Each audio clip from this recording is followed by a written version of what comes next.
e quindi ho scelto di reagire, di dare un senso a quel dolore che rischiava di distruggermi. Era l'11 novembre 2023, la sera della scomparsa e poi, si è scoperto solo in seguito, della morte di Giulia Cecchettin. 2 anni, un anniversario che il padre Gino commemora alla Commissione parlamentare d'inchiesta sul femminicidio a Roma.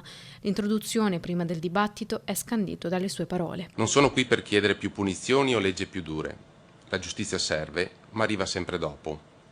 Io sono qui per parlare di ciò che può arrivare prima, la prevenzione e quindi l'educazione. Il ricordo di Giulia, che sottolinea Gino Cecchettin, prende vita nell'associazione contro la violenza di genere nato l'anno scorso, ad 1 anno dalla sua uccisione, ed entra nelle parole del padre di Giulia l'importanza dell'educazione sessuo-affettiva nelle scuole. Una scuola che non parla di affettività, di rispetto, di parità, è una scuola che lascia soli i ragazzi di fronte a un mondo che grida messaggi distorti. Vi assicuro che l'educazione affettiva non è un pericolo, è una protezione.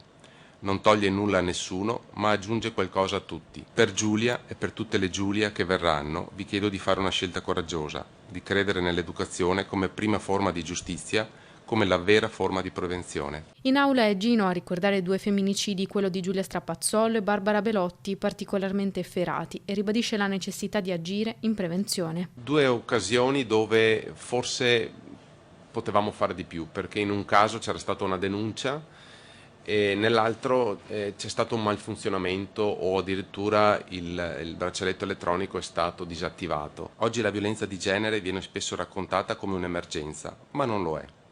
È un fenomeno strutturale, radicato nella nostra cultura, nei linguaggi, nei modelli di relazione, negli stereotipi che continuiamo a tramandare. Da qui l'impegno della Fondazione Giulia Cecchettin, occasione dunque quella in aula anche per denunciare l'insufficienza dei centri antiviolenza in Italia. Il mio impegno è quello della Fondazione, nasce da qui, dal desiderio di evitare che altri genitori debbano vivere ciò che ho vissuto io, ma anche nella speranza che un giorno non servano più le fondazioni intitolate a ragazze uccise, perché avremo imparato a riconoscere il valore sacro della libertà di ciascuno, il valore sacro della vita.